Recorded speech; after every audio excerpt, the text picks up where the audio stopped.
Okay, today we find ourselves standing at the center of a storm that never seems to rest. Notifications hum like restless insects, screens glow deep into the night, and our thoughts drift between deadlines and digital echoes. The world has never been louder, yet within that noise there is a quiet voice, a longing for simplicity, for a life that feels lighter, calmer, and true. Welcome to Stoic Dhamma, a place where ancient philosophy meets modern reflection, where the timeless teachings of Stoic philosophy help us rediscover peace amid the speed of our age. Here, we don't chase perfection or control the world, we simply learn to control ourselves. In today's journey, we'll explore Stoic lessons on simplicity and daily self-discipline. Together, we'll look at how the smallest acts of awareness done each day can transform our inner life, turning chaos into clarity and motion into meaning. From this stillness, the journey begins. There is a quiet strength in simplicity, a power that doesn't need to shout, yet transforms everything it touches. The ancient Stoics saw simplicity not as poverty or minimalism, but as freedom from the tyranny of excess desire. To live simply was not to reject the world, but to see it clearly, stripped of illusion and noise. True peace, they believed, comes not from owning less, but from needing less. Imagine walking through a bustling Roman market, merchants shouting, gold glittering, the air thick with perfume and dust. Amid the chaos, Epictetus, once a slave-turned-philosopher, walked untouched. His peace did not depend on possessions or status, but on mastery of desire. Freedom, he taught, is found not in the marketplace, but in the mind. Seneca called simplicity the art of being content with what is enough. It is not complacency, but clarity, the realization that much of what we chase serves no real purpose.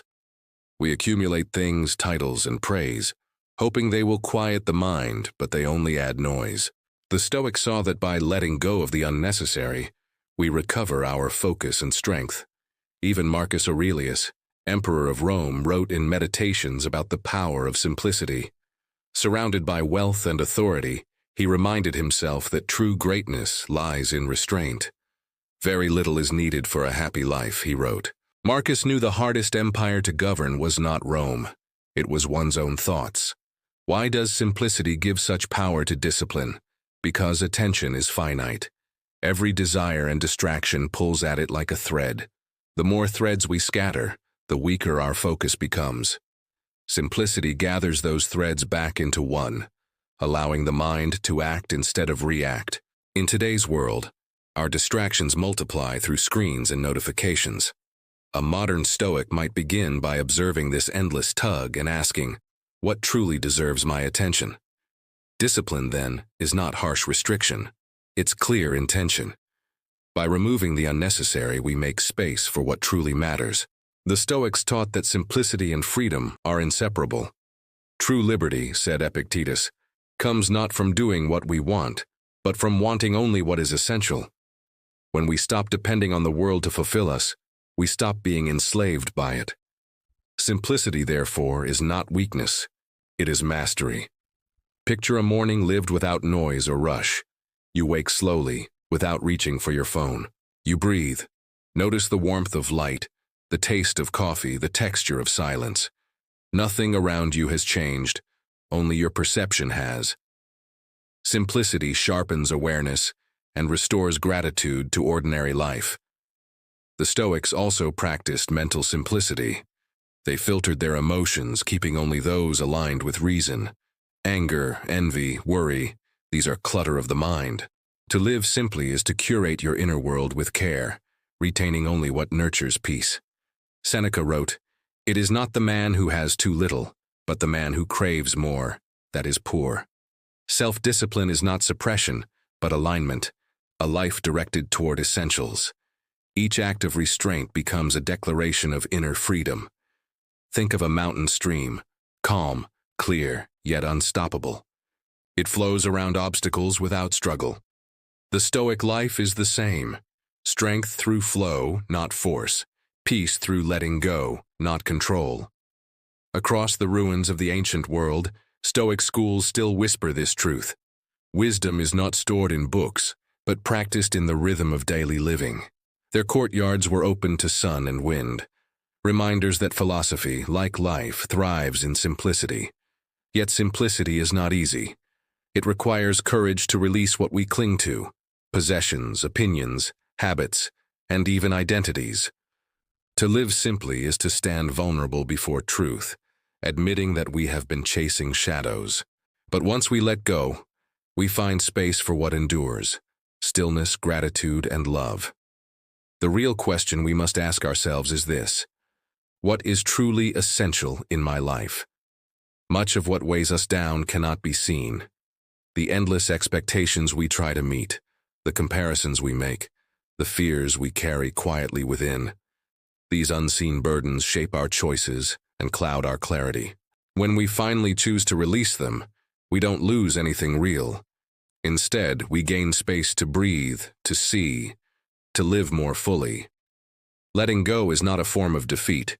It is the beginning of awakening, a return to what truly matters and what truly is. Epictetus taught that the world itself is neutral.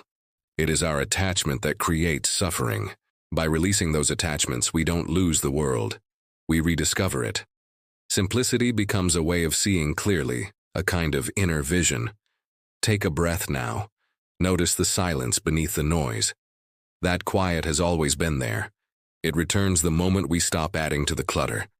This is the essence of Stoic simplicity. Subtract until only truth remains. Simplicity and discipline mirror each other. One clears the path, the other helps us walk it. When you live simply, discipline stops feeling like control. It becomes natural, flowing from inner purpose. You begin to act, not react. Each choice reflects your deepest values. The Stoics knew that to master oneself is to master the art of living. In simplicity, they found wisdom. In restraint, freedom. Each act of awareness was a step toward inner peace.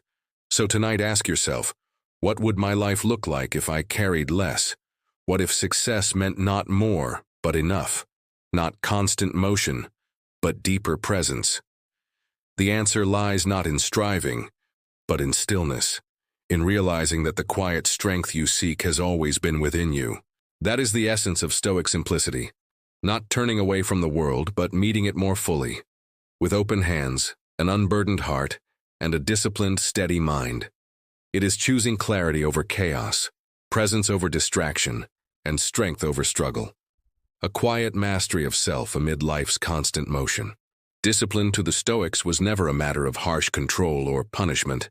It was an expression of wisdom. To live with discipline was to live in harmony with Logos, the rational order of the universe. This Logos was not merely logic, but the deep intelligence that shapes everything, the fire that gives structure to chaos, the rhythm that holds the stars in motion. When a person aligned their thoughts and actions with this cosmic order, they found peace. When they resisted it, they suffered. The Stoics believed that all suffering begins with confusion, the inability to distinguish between what is within our control and what is not. Discipline was the bridge between these two realms. It was not about denying emotion, but about directing it toward what truly matters. The disciplined person does not feel less. They feel clearly. They do not act less. They act with purpose. Let us begin with Epictetus, a man who understood self-mastery not as theory, but as survival. Born a slave, he possessed nothing, yet discovered the truest freedom: control over the mind. No man is free who is not master of himself, he declared. For Epictetus, discipline lived in the smallest choices: the pause before anger, the restraint before judgment, the awareness before desire. External things, wealth, fame, approval, held no power except the meaning we gave them. The disciplined mind treats every moment as material for virtue, not temptation. Thus, Epictetus reminded us, if you want to be invincible, avoid battles you cannot control. True discipline, then, is not retreat. It is clarity, strength, and precision in action. Then comes Seneca, the Roman statesman and playwright, who lived amid the luxury of empire but saw through its illusions. To him, discipline was a form of elegance. the art of moderation and inner composure. Seneca spoke of simplicity as a noble form of strength. It is not the man who has too little, but the man who craves more, who is poor. His vision of self-discipline was not austerity, but proportion. To know how much is enough, to act not from impulse but from reason. Seneca's letters reveal a man constantly examining himself, his habits, his reactions, his motives. He saw discipline not as a punishment but as a lifelong dialogue with oneself. We should every night call ourselves to account, he advised, and ask, what ailment of mine have I cured today? What failing resisted? Where can I improve? This gentle but relentless self-audit is the essence of Stoic practice, the daily shaping of the soul through awareness. And then, towering above all, stands Marcus Aurelius, the philosopher-emperor. Amid war, politics, and loss, he turned inward, writing Meditations not as a public work but as a private struggle for integrity. To Marcus, discipline was the discipline of the mind, the ability to keep one's reason clear even in chaos. You have power over your mind, not outside events, he wrote. Realize this, and you will find strength. For Marcus, discipline was a form of alignment, the inner order that mirrors the order of the universe. He knew that emotions and distractions would always arise, but he also knew that between stimulus and response lies a space, a sacred pause, where the mind can choose. In that space lives freedom. Epictetus, Seneca, and Marcus Aurelius all pointed to the same truth, that self-mastery and reason form the foundation of a virtuous life. Epictetus taught inner autonomy, the fortress within. Marcus spoke of mental discipline, the calm and rational mind. Seneca urged moderation, the art of keeping life light. Together, they revealed a path of disciplined freedom, where strength and serenity walk side by side. At the heart of Stoicism lies logos, reason as both guide and guardian. Discipline, in this view, is not repression but alignment, to live according to nature, to accept what cannot be changed, and to act rightly where we can. Modern minds often mistake discipline for denial. The Stoics saw it differently, as the ability to say yes to what truly matters. To discipline desire is to escape its tyranny. To discipline emotion is to feel deeply without drowning. To discipline thought is to make space for clarity and peace. Reason gives discipline direction. Discipline gives reason strength. Without one, the other collapses. True Stoic living is the harmony between them. Clarity with courage, restraint with purpose. Imagine a musician practicing daily, repeating scales until the fingers flow like water. To an outsider, such repetition may seem confining, but to the musician, it is freedom, the ability to express beauty without effort. Stoic discipline works the same way. Every act of restraint, every mindful choice becomes a note in the greater symphony of the self. The Stoics called this harmony arete, virtue, the full realization of one's potential. They believed that no one could achieve arete without discipline. For how can we be wise if ruled by impulse? How can we be just if anger governs us? How can we be free if desire commands our will? To live with discipline is to live awake, to stand in the still space between impulse and action, between fear and decision, and to choose with awareness. It is to say, I cannot control the wind, but I can adjust my sails. Here lies the paradox of Stoicism. Discipline is not bondage, but liberation. It frees us from chaos, not by denying emotion, but by mastering it. Through self-control, the Stoic becomes unshaken by fortune, unbroken by loss, and undistracted by excess. Discipline, then, is not perfection. It is participation in the natural order, living with intention, guided by reason, anchored in virtue, and free from the noise of endless wanting. The roots of Stoic discipline are not ancient dust. They are living truths. Every morning, every breath, every pause between thought and action invites us to return to that quiet mastery, to live not as prisoners of circumstance, but as masters of ourselves. Philosophy, when it remains only in words, is like a flame trapped in glass. luminous but without warmth. The Stoics never meant for their wisdom to stay confined to scrolls or marble busts. To them, philosophy was an art of living, a way of walking through the world with clarity, calm, and courage. The test of understanding was not eloquence but endurance, how one responded when life tested the spirit.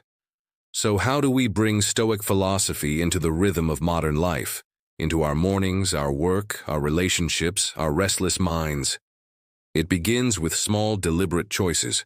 Stoicism does not demand grand gestures. It asks for steady awareness. Each moment is a chance to practice the art of self-mastery. In the modern workplace, where deadlines and distractions collide, Stoicism offers a compass. It reminds us to focus on what is essential, what lies within our control.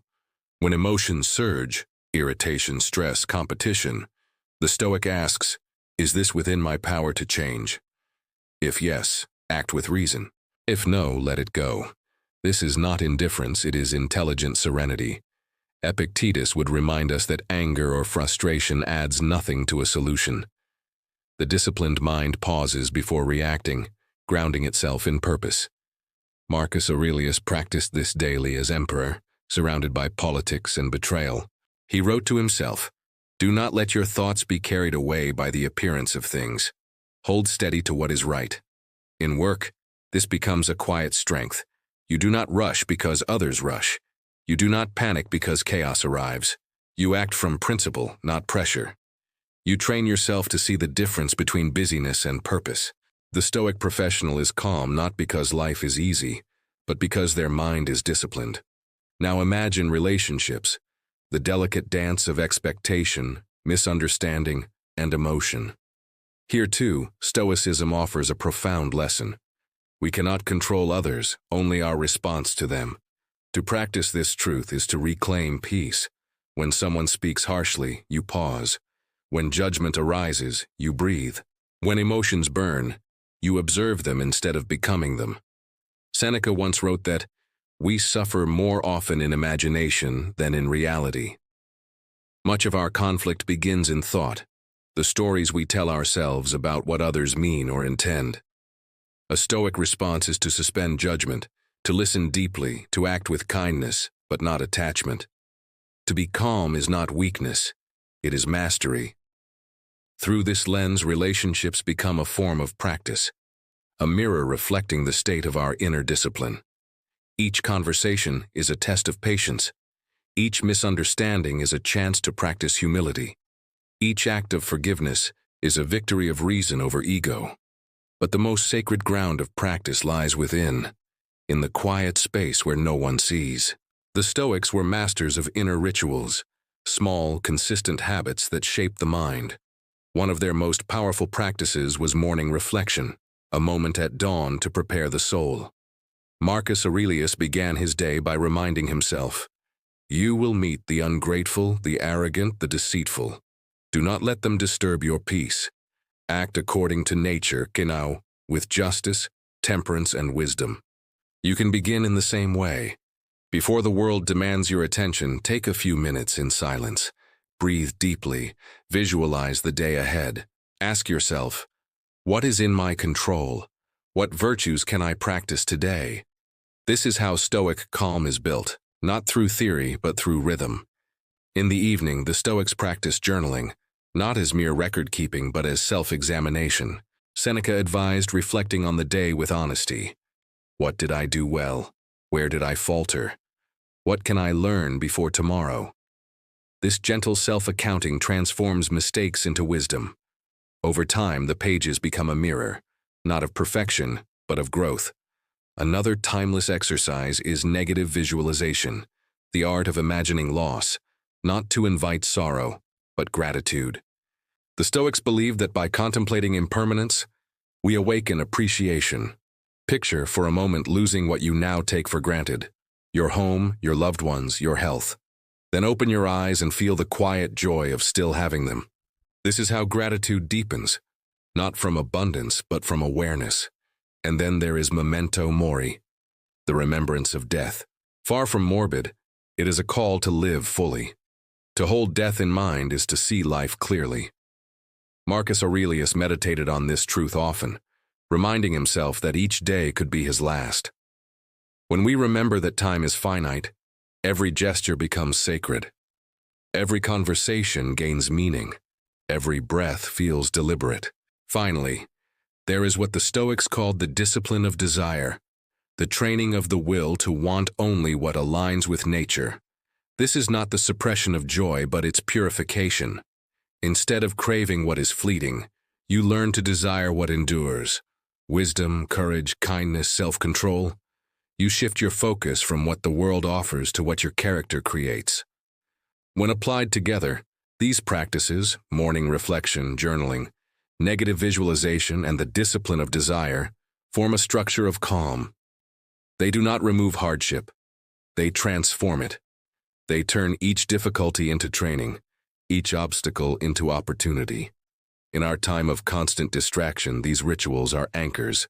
They remind us that peace is not found in escaping life, but in engaging it wisely. Stoicism is not about withdrawal. It is about participation with awareness. It is about doing ordinary things with extraordinary intention. From theory to practice, the journey is not glamorous. It is humble, patient, repetitive. But this is the heart of transformation. As Seneca said, great things are not done by impulse, but by a series of small things brought together. Each day is a chance to practice, to live not as a philosopher of words, but as a philosopher of actions. The practice begins now, in this breath, in this choice, in this quiet resolve to live with simplicity, discipline, and grace. 2,000 years have passed since the words of Marcus Aurelius, Seneca, and Epictetus were first spoken, yet their echoes still reach us across the noise of time. It's almost paradoxical that in an age of algorithms and artificial intelligence, the wisdom of men who wrote by candlelight feels more relevant than ever. The reason, perhaps, is simple. The nature of human struggle has not changed. Our tools have evolved, but our minds, our desires, and our restlessness remain the same. Today we live in an era of abundance. Endless information, countless choices, infinite stimulation. Yet beneath that abundance lies exhaustion. We scroll more but understand less. We communicate faster but connect less deeply. The Stoic philosophers saw this condition long before it had a name. They understood that the mind, when left untrained, becomes its own battlefield. Marcus Aurelius, a Roman emperor burdened with wars, politics, and betrayal, wrote meditations not for the world, but for himself. In the quiet of his tent, surrounded by soldiers and uncertainty, he turned inward, reflecting on the nature of virtue, duty, and acceptance. His writings were never meant to be published, yet they became one of the most influential works in history. The image of an emperor, commanding legions while practicing mindfulness, stands as a timeless lesson, that power and peace can coexist, but only when the mind is disciplined. From those same teachings, centuries later, modern thinkers like Ryan Holiday have drawn practical insight for our chaotic age.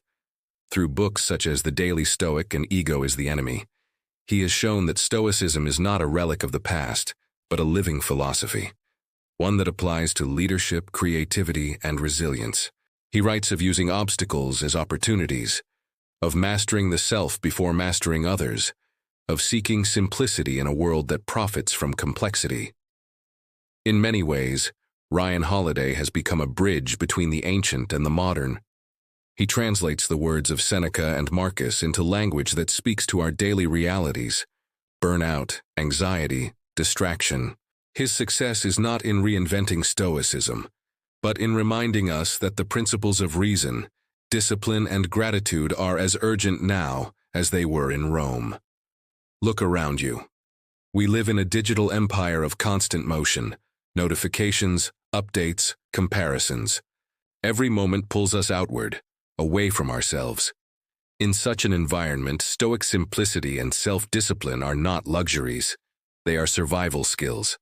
They act as a kind of mental vaccine, protecting us from exhaustion and existential drift. They help us remember that calm is not something found, but something built, through practice, reflection, and restraint. Simplicity today is not about owning less, but about needing less. It's about clearing the noise from our attention so that our minds can rest long enough to perceive what truly matters. The Stoics would tell us, it's not the number of things that exhaust us, but our attachment to them. Freedom begins the moment we no longer need every opinion, every possession, every outcome to define our worth. Discipline, too, is often misunderstood in modern times. It's not punishment, it's alignment. To live with discipline is to live in harmony with reason, to act according to your values even when emotion tempts you otherwise. The disciplined life is not rigid, it is purposeful. It gives structure to chaos, clarity to confusion, and dignity to each small act. Consider this. In a world obsessed with self-expression, the Stoic ideal is self-mastery. In a culture that rewards speed, Stoicism teaches patience. While modern society tells us to seek validation, the Stoic path asks us to seek virtue. This quiet resistance, to live thoughtfully in a thoughtless age, is perhaps the most radical act of all.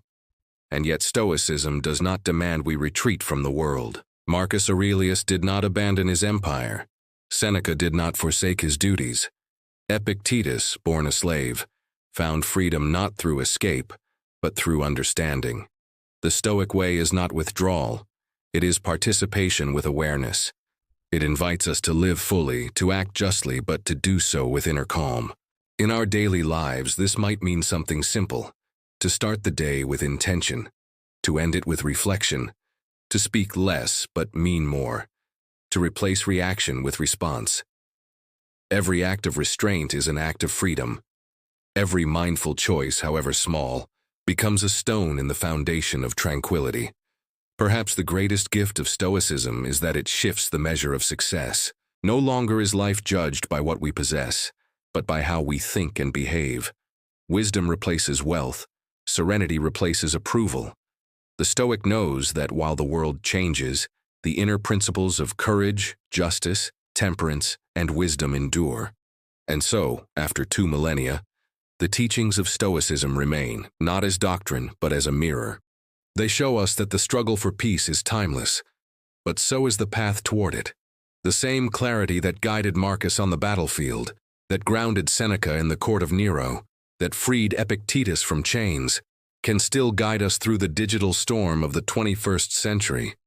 Every day you have a choice: to wake with gratitude, to act with reason, to live simply, to discipline your desires and calm your thoughts. You do not need a throne to be noble, nor silence to be at peace. You only need awareness and the courage to live by it. Simplicity is not about living with less. It's about living more deeply. It's about rediscovering the stillness beneath the surface, the quiet strength that has always been yours. When you live by reason and discipline, you are not merely following an ancient philosophy. You are participating in an eternal conversation about what it means to be human. And perhaps in that gentle act of awareness, you too become part of the same lineage, one that stretches from the dusty streets of Rome to the glowing screens of our time, carrying forward a single timeless truth: peace begins within. The wisdom of Stoic philosophy reminds us that true freedom does not come from having fewer obstacles, but from mastering ourselves. When we simplify our lives and cultivate daily discipline, we begin to move with intention, not driven by impulse, but guided by reason. Simplicity brings clarity, and discipline builds strength. Together, they form the quiet foundation of a mind that can endure any storm. When we live with purpose and restraint, chaos loses its power over us. If this exploration of Stoic wisdom has offered you a moment of peace or reflection, please like, subscribe, and share, so more souls can discover the calm and clarity that come from living with awareness and inner strength. Join us again in the next episode of Stoic Dhamma as we explore building inner strength through Stoic wisdom and daily practice. Until then, live with awareness, act with virtue, and keep walking the quiet path of the Stoic.